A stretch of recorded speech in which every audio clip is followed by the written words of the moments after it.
How are you, Kim? I am great. Thank you so much for having us here. Definitely. And yes, I think that you might be our new co-host over there, Mac. You've been here for a while. Every time you show up, you bring in some great folks. Tell us a little bit about who's here today. Absolutely. So thank you, Julio. Hi, everybody. My name is Jonathan Macaranis. Please call me Mac for short. I'm the Executive Director for the Social Justice Fund for Ventura County. And today we have the extreme pleasure of listening to one of our most active board members at the fund, Dr. Kim Stevenson. Yes, thank you for being here, Dr. Kim. Yes. And part of what is awesome about your talent is finding amazing, talented people to be a part of the Social Justice Fund. Tell us a little bit about that journey. Yes. I grew up here in Ventura County. I went to school right here in Oxnard for high school.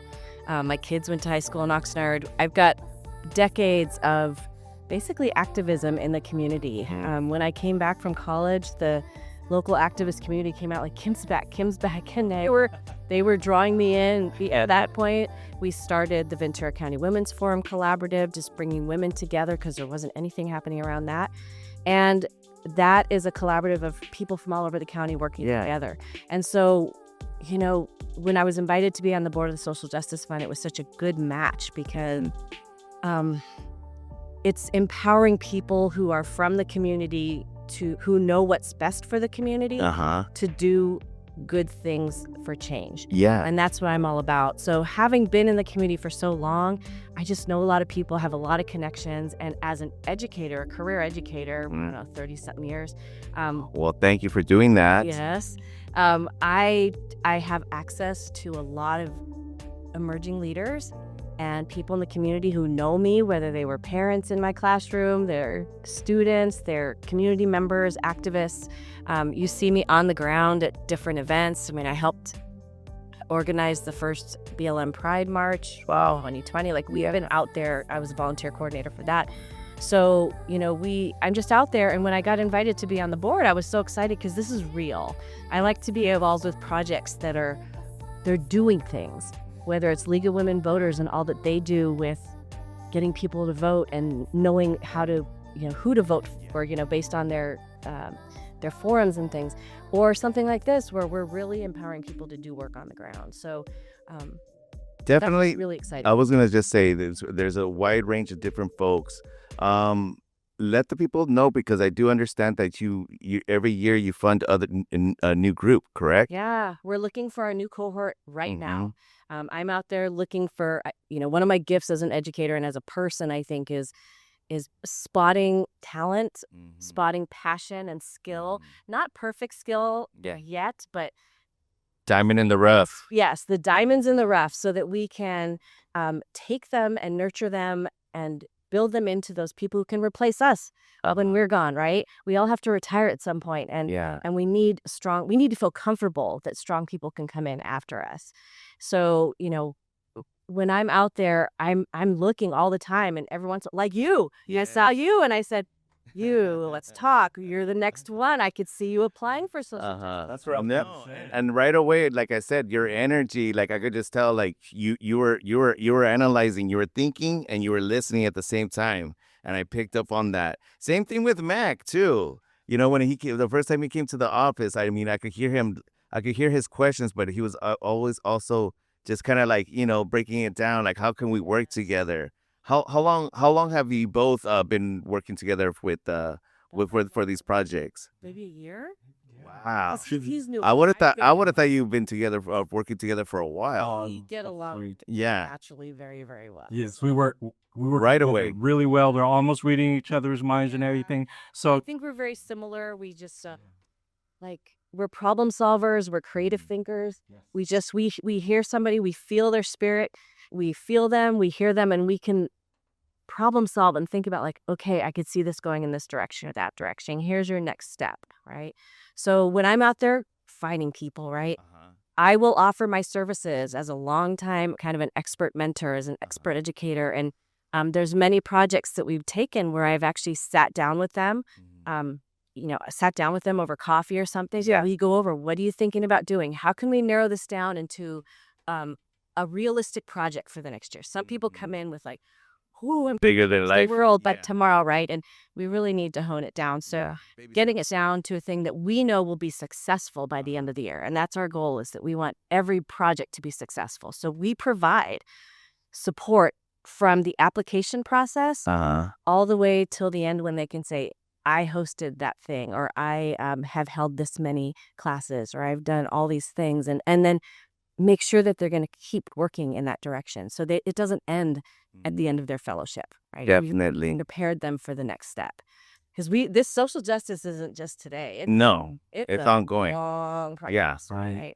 Yeah. Yeah. But you're like we were talking earlier, you're planting the seeds, and so they're and helping them grow in the process. Yes, for sure. We provide a lot of training. Every project gets a mentor or 2 or 3. Yeah. And we sit with them on a regular basis, at least monthly, and we guide them, make sure their project is moving forward.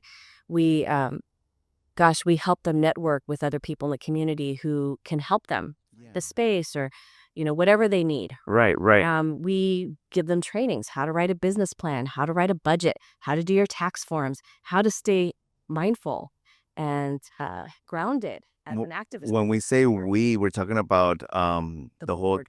the board. Okay, yeah, the board, and so is the board also some of the funders? Most of us do donate to the Yeah, board as well. that's what I've noticed. No, that just shows them the level of dedication. But also the board. And how do you choose your board, and how do you find your funders? Oh, goodness. Yeah. Because actually, it's more of a question. It's not just so much a question as much as it is how you could get more support for the future. Like for people listening in, if you do need more people later on in the board, or we really are trying to get other funders to help support the amazing work that you're all doing in the Social Justice Fund. Yeah, I think one thing that brought me to the board Yeah. was someone I knew recommended me. I'm not your typical board member. I don't look like your typical nonprofit board member. I'm not. I'm just not that person typically. So there was a concerted effort in about 2019, 2020 to diversify the board. And as a result, we have a wide age range of people. I think you met Kelvin this week. He's one of our youngest members. We now have a previous fellow who's on our board. That's Sierra from Satakoy. Yeah. Right? Yeah. She was one of our super successful projects. We got that Satakoy Farmers Market started. And now she's on our board, so she can support our fellows as well. This is what it was like for me. This is how we can support them the best, right? We have diversity in cultural backgrounds. We have diversity in income levels. We have diversity in all kinds of ways, which is just a beautiful thing. And I think it really enriches the conversations and the projects that we choose. I know there's been some battles when we're choosing the projects. Some of us have had to stand up and say, this is one where I'm drawing the line. We're taking this one or I'm out. Right? Yeah. And it happens. I'm sure that happens all the time. And it's not, once again, I have to repeat, it's not because one is better than the other. It's just one just might feel right for the moment. Right. Yeah. You want to speak? Important. You want to tell us a little bit how those choices have been done sometimes, Mac? It's a very in-depth discussion because, like you shared before, the projects are amazing and they're addressing different injustices and inequalities in the community. So sometimes it's hard to compare apples and oranges. Right. So it's a very rich, intense discussion, and we ultimately come up with the big prizes with a lot of them. And if a candidate applies and isn't successful, they're welcome to apply again. Because like you said, it might be a different opportunity. And also, we'd like to have you, we've been speaking a lot of good things about Kim earlier. Kim, you weren't here. But do you want to share some of those good things we were talking about, just how great she is for the Social Justice Fund? Oh, she is fantastic. Again, we work very well together. She is a connector. She is out in the community, and then she'll spot something that might have some leverage for us or an opportunity for us, she'll hand it over to me and I'll take a look at it. I'll run with it. It may not lead anywhere. Most of them do. And you are a prime example of this, right? It's like you would not be here if not for him. Exactly. And that happens a lot. And it happens with several of our other board members as well. They are very connected. They are very astute. They are seeing what's happening in the community and we're talking about it so that we become relevant to all areas of the county with all populations that need leverage, need uplift, need that training and that stability.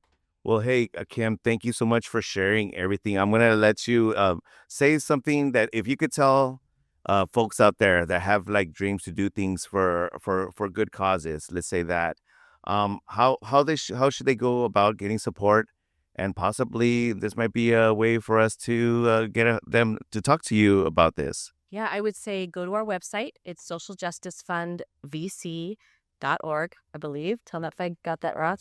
To go there, the very first page shows you it shows you the faces of our fellows. It shows you their projects. You can learn a lot about it. It has how to apply. Our applications are due at the end of August this year. Like I said, we're looking for fellows right now. So go there, check them out. Contact Mac, who's our executive director, Yes. and he will put them in touch with me or with someone else who can help them through that application process and beyond. And I love doing it, so I'm happy to. I love this. This is like my thing. I love. Yes. Yeah. No, I could tell. Yeah, and I would say one more thing is, he mentioned, we fund as many as we can. Yeah. Right now, we're looking at about 5 a year. We give a significant amount of money. And I know from my students and from other people in the community, the $13,000, up to $13,000 we give is significant. That is an unheard of amount of money to give an individual to not only fund their time, because we realize that not everybody can afford to do social justice, right? There's an economy around that. Yeah. But also their project. So we help them come up with a budget that's going to honor their time as well as their project. And that means a lot. And it's a significant amount of money. And so, but in order to fund more and to do more projects, we need people to donate. Definitely. So, yeah. You'd asked me a little bit earlier about how we find funders. I mean, you have some really steady, great people who donate on a regular basis. And we really want to thank them for that. Thank you so much. Yeah. And our board members donate what we can. Not everybody can, but those of us who can do. And then we're just always on the lookout. So if there's anybody out there who can give us anything, $5 to $1 million or more, we'll take it. And we'll put it to good use and hopefully scale up so we can get more Macs and more people doing the work, because we've got to keep the social justice movement going. It's now more than ever, as we know, in our community. Thank you very much, Kim. Thank you very much, Mac. We will be having Michael come right after this quick break. He's going to be telling us a little bit about the history of the Social Justice Fund. So once again, thank you very much for everything you're doing. Thank you for coming and being part of CISA Podcast. This is the kind of content that we really, really do want to share with the public. So hit like, subscribe, people out there. We'll be right back after this quick break.